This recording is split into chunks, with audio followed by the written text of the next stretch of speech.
Valley fever cases on the rise this past year. We saw the highest number of people diagnosed with valley fever in Arizona since 2011. That's according to the Arizona Department of Health Services.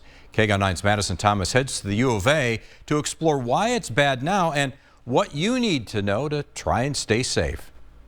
The U of A's Valley Fever Center for Excellence is trying to spread more awareness about the disease because the vast majority of cases are in our state. It turns out that in reality, living here is the risk. Living here in the desert automatically puts us at risk for valley fever.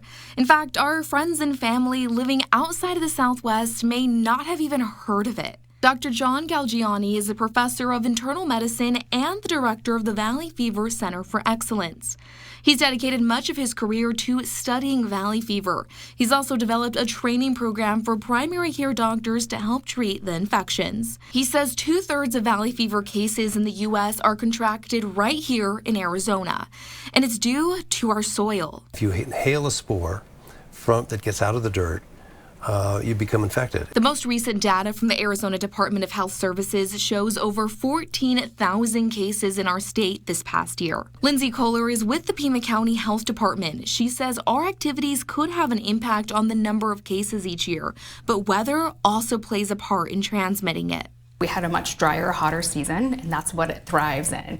And so there could be more fungus in the environment. Some typical symptoms include fever, cough, and feeling tired. The good news is the fungal infection cannot be transmitted from one person to another. And while we may not be able to change where we live, work, and go to school, there are a few things you can do to prevent the disease. If you know you're going to be outside working in native soil, you could always wear a mask or a respirator. And also, if you see on the news that it's going to be a really windy day or a haboob is on the way, stay inside, keep your doors closed, windows closed, and things when it's really windy outside. Reporting from the University of Arizona, Madison Thomas, KGUN 9.